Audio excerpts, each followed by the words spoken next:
Good afternoon student. आज class 6 के लिए चैप्टर 4 संज्ञा को पढ़ने जा रहे हैं। जैसा कि आप पिछले क्लास में भी संज्ञा को पढ़ते आ रहे हैं, संज्ञा की परिभाषा से आप परिचित हैं, फिर भी इस क्लास में आप संज्ञा की परिभाषा को समझें। संज्ञा किसी वस्तु, व्यक्ति या स्थान के नाम को हम संज्ञा के नाम से जानते हैं। दुनिया की जितनी भी वस्तुएं हैं, जितने भी व्यक्ति हैं, जितने भी वस्तुएं हैं, जितने भी स्थान हैं, सभी के नाम को हम संज्ञा के नाम से जानते हैं। अब इसमें संज्ञा के मुख्यतः 3 भेद को बताया गया है। संज्ञा के मुख्य 3 भेद हैं। व्यक्तिवाचक, जिसको कि आप इंग्लिश में प्रॉपर नाउन के नाम से जानते हैं। जातिवाचक, जिसे आप कॉमन नाउन के नाम से जानते हैं।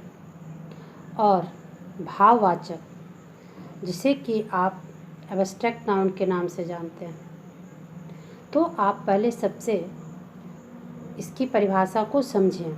व्यक्तिवाचक संज्ञा वह संज्ञा है जिससे किसी खास व्यक्ति, किसी खास स्थान या किसी खास वस्तुओं का बोध होता है, उसे हम व्यक्तिवाचक संज्ञा कहते हैं। जैसे गंगा, हिमालय, महात्मा गांधी, भगवान श्री राम, यह शब्द जो है वह व्यक्तिवाचक संज्ञा के अंतर्गत आता है, क्योंकि गंगा नदियों में खास है, व्यक्तियों में खास महात्मा गांधी हैं, पर्वतों में श्रेष्ठ हिमालय है। तो इस खास व्यक्ति, स्थान और वस्तुओं को परिलक्षित करने वाला शब्द जो है वह व्यक्तिवाचक संज्ञा है। अब आप इस तौर से समझें कि नदियाँ दुनिया में ढेर सारे हैं, लेकिन गंगा को जब हम यहाँ उदाहरण स्वरूप बता रहे हैं तो गंगा इसलिए व्यक्तिवाचक संज्ञा हो गया क्योंकि गंगा एक खास नदी है। अब आप समझ गए होंगे कि पर्वतों में ढेर सारे पर्वत हैं, लेकिन हिमालय पर्वतों में मुख्य है। तो यह व्यक्तिवाचक संज्ञा के अंतर्गत आया। अब आप जातिवाचक संज्ञा को समझें, जिसे हम कॉमन नाउन कहते हैं। अब जातिवाचक संज्ञा जिससे पूरे समूह का बोध होता है, उसके जातिगत बोध होता है। जैसे लड़का, गाय, नदी, शहर, वृक्ष। इसमें यह पता आपको नहीं चल रहा है कि कौन सा लड़का, कौन सी नदी, कौन से वृक्ष, कौन से शहर। तो इससे यह पूरे समूह को संबोधित कर देता है। इससे पता नहीं चल पाता है आपको कि हम किसे कह रहे हैं। तो यह जातिवाचक संज्ञा के अंतर्गत आता है, जिसे हम कॉमन नाउन कहते हैं। अब आप भाववाचक संज्ञा को समझें। भाववाचक संज्ञा जिसका कि हम सिर्फ अनुभव करते हैं, जिसको हम नहीं छू सकते हैं, नहीं देख सकते हैं, लेकिन उसका अनुभव कर हम दूसरों को समझा सकते हैं, हम अपना अनुभव उससे कर सकते हैं, वह भाववाचक संज्ञा के अंतर्गत आता है। जैसे किसी व्यक्ति को देखकर हम कहते हैं कि यह व्यक्ति ईमानदार है। ईमानदारी उसके सर पे लिखी नहीं रहती है। ईमानदारी हम उसको देख करके नहीं बता सकते हैं कि कौन व्यक्ति ईमानदार है, नहीं है, लेकिन हमारा अनुभव, हमारा फीलिंग यह बताता है कि यह व्यक्ति ने 2-4 काम जो हमारे सामने किया, वास्तव में इसमें ईमानदारी छिपी हुई है। तो वो हमारे अनुभव पर निर्भर करता है कि उसको हम ईमानदार कहते हैं। किसी व्यक्ति को देखकर हम यह अनुभव कर लेते हैं कि वह व्यक्ति बूढ़ा है, वह बच्चा है। तो यह हमारा फीलिंग होता है, यह हमारा अनुभव है, इसलिए इसको हम भाववाचक संज्ञा के अंतर्गत रहते हैं, जिसमें भाव छिपा हो। जैसे मिठास, मिठास एक भाववाचक संज्ञा है, क्योंकि किसी चीज़ को खा करके हमें मीठा का अनुभव हुआ, तो मिठास जो है वह भाववाचक संज्ञा के अंतर्गत है, क्योंकि उसे मुझे अनुभव के द्वारा बतलाया।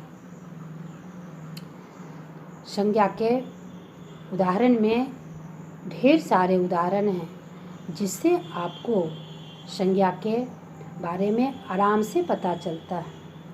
अब यहाँ हम उदाहरण देकर यह बताना चाह रहे हैं कि ताजमहल की सुंदरता जो है वह मनमोहक है, मनोरम है।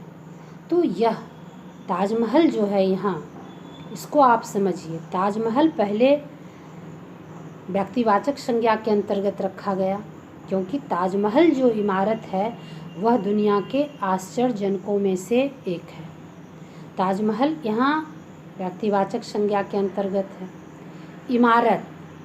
इमारत जो हम बताए, तो इस वाक्य में इमारत जातिवाचक है, क्योंकि ढेर सारे इमारत हैं इस दुनिया में। अब इसी वाक्य में छिपा हुआ है कि ताजमहल की सुंदरता, तो सुंदरता जो है वह देखकर अनुभव करने की चीज़ है, तो यह भाववाचक के अंतर्गत आ गया।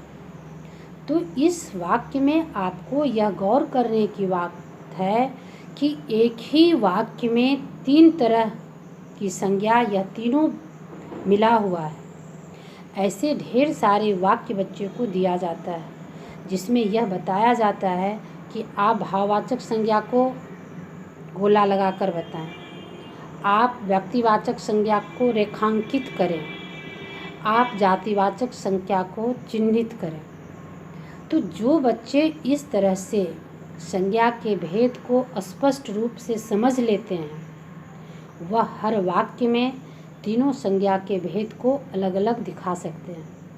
और जब तक उसे भेद की सही जानकारी नहीं होती है, तो बच्चे की मन स्थिति में हमेशा ये सब बातें कौंधती रहता है कि आखिर जातिवाचक क्या है, व्यक्तिवाचक क्या है, भाववाचक क्या है। इसलिए परिभाषा को सही से समझना है। अगर आप परिभाषित शब्द को जब सही से अपने दिमाग में नहीं रखते हैं, तो बार बार आपको यह संदेहास्पद स्थिति जो है बनी रहेगी। एक दूसरे उदाहरण से फिर आप समझिए। गंगा नदियों में श्रेष्ठ है जो हिमालय से निकलती है। इस वाक्य में नदियाँ जो है वह कौन सी संज्ञा हुई? जातिवाचक। गंगा क्या हुई? व्यक्तिवाचक। और सर्वश्रेष्ठ, नदियों में सर्वश्रेष्ठ, यानी सर्वश्रेष्ठता जो है वह भाववाचक संज्ञा हुआ, क्योंकि यह अनुभव करने की चीज़ है कि जितनी भी नदियां हैं उसमें सबसे उच्च कोटि का लोग गंगा को ही मानते हैं। तो इस वाक्य में भी तीनों संज्ञा छिपा हुआ है। बच्चे अपने अनुभव के द्वारा अब आप इस तरह के वाक्य में संज्ञा के तीनों प्रकार को चुनने के लिए सीख लेंगे, और सही से उसका उदाहरण आप ढेर सारे प्रश्नों के माध्यम से अपने